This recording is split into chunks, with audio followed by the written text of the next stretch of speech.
I might sound crazy for this, but listen to me. Scooby-Doo Mystery Incorporated is the greatest reboot of all time, in my opinion. Scooby-Doo Mystery Incorporated took the classic formula and gave it a darker, serialized storyline with deeper character development, lore-heavy mysteries, and actually stakes. It was not just another episodic Monster of the Week show. It had an overarching plot, relationships that evolved, and a fresh mix of horror and humor. The way it blended nostalgia with a modern, almost love-crafting horror vibe was brilliant. Plus, it was not afraid to explore the characters in ways no other Scooby-Doo series had, especially Fred's obsession with traps and Velma's frustration with Shaggy. The twist with the evil entity and the connections to past Scooby-Doo alliteration were chef's kiss. A new way to tell Scooby-Doo stories. Unlike the classic format, Mystery Inc. had an overarching mystery. Crystal Cove's dark history and the fate of past mystery-solving teams. Every episode contributed to the bigger story, slowly unraveling secrets about the town, past versions of the gang, and the mysterious forces to play. The season-long narrative made it feel like a true detective story with horror elements. When we had to find that there were actually more discs and that every episode there's a higher stake. Yeah, we get to the running gag where I would have gone away with it. It wasn't for you meddling kids. But with this one, it was very mature. Found them too, if it weren't for you, my meddling Fred. That still doesn't explain what happened to my mother. For a 14-year-old boy who saw this in the early 2010s, it actually spoke volumes to me. It was the first time I saw a cartoon where it actually took itself serious without being a very comedic cartoon where every episode is something different. This one, it had high stakes that the last episode is being spoken in this episode and the next episode is going to be spoken with. And we wanted to see the mystery of Crystal Cove. Character development, deeper, more complex personalities. Each member of the gang had more personality and struggles than ever before. Fred, more than just a leader, obsessed with traps and dealing with father issues. And Fred had actually had problems with his father because his father was not giving him the love and support he needed, and all Fred wanted was his father's approval. Daphne struggles with self-worth and her relationship with Fred. In this show, we see how the love teen romance is with Daphne. All she wants to be is with Fred, no matter how ridiculous Fred's ideas are about traps. No matter what Fred does, she ultimately loves them still. Velma, more aggressive and determined, frustrated with Shaggy's immaturity. In this show, we see how the boys are only focused on themselves while the girls try to keep the group together by being focused. Like I said, teen drama, romance stuff.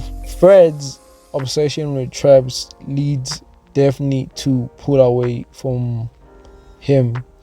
Shaggy's love for Scooby leads Velma to accept that she will always be second best because Shaggy does not have the same feelings. She does not replicate those feelings for Velma. And then we come to the iconic characters, Shaggy and Scooby-Doo. Their bond is tested by real emotional conflict to a point of where there was a episode where Shaggy had to double date, meaning in this episode Shaggy is chilling with Scooby, then in the next minute he has to go out with Velma because he's juggling, to a point of where he had to tell Velma, you know what, I have to think about Scoop and my friendship. He chose a dog over a real girl. That's guts, man. That's guts. Supporting characters. Pound for pound, it's the smartest brain in the world. Mayor Jones' hidden past, the mysterious Mr. E, and the terrifying Professor Pericles, the most sinister villain in Scooby-Doo history. Mayor Jones is Fred's father until we found out in the last episode that he's actually not the father. Fred's parents left Fred with this maniac only to find out that he actually cares about Fred. He's the freak of Crystal Cove, the person who drove the previous Mr. Incorporated people away. The mysterious Mr. E, also another former member of the previous Mystery Incorporated. He's this millionaire guy that actually helps them to find the truth. And we have the most evil, sinister, cruel monster, Professor Pericles. This guy, man, this animal is so sinister that whenever they show him, there's always this theme song that actually rocks. Mystery Incorporated to the rescue. He spoke. He's a very genius person, a very genius animal, to be said. The game was not just solving mysteries, they were growing, breaking apart, but eventually coming back together. The horror and mythology. It's the end. Darker than any Scooby-Doo before. This show introduced cosmic horror and Lovecrafting elements. The evil entity, a godlike force manipulating events for centuries. Mind control, betrayal, and existent horror. Characters turn on each other, lost their memories, or vanish from existence. Multiverse implications. The finale suggested that all past Scooby-Doo series were connected and the game was trapped in a cycle of solving mysteries. It was a genuinely creepy show, proving that Scooby-Doo could handle more serious, chilling themes while still being fun. By the end of the episode, the gang gets transported into Crystal Cove, where it's no longer this mysterious town. And everything is happy, everything is fun, everyone is good, there's no evil, until they get a message that there's an event happening where they must be rescued. That's when the gang leaves Crystal Cove and goes to another town, showing that no matter what happens, the Scooby-Doo gang will always be there. Why is the greatest reboot? The perfect blend of old and new. Respected the original formula but made it smarter and darker. It balanced comedy, horror, and mystery in a way no other Scooby-Doo series had. Left a lasting impact.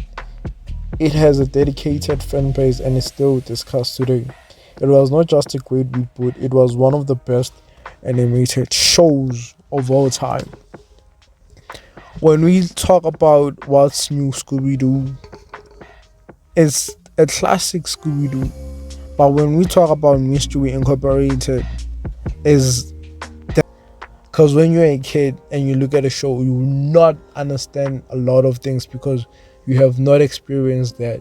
But when you are like in your early 20s or 30s or even 40s, you get to understand a lot of things, or how your life could have been if you knew what the future had hold for you. Mystery Incorporated proved that Scooby-Doo could evolve without losing its identity. It redefined the franchise with a gripping story, compelling characters, and eerie horror elements, making it the greatest reboot of all time. So yeah, I mean, I just wanted to talk about it, but I know there are a lot of details that I've left out. This is not the time. This is not the place. Not yet. Not yet.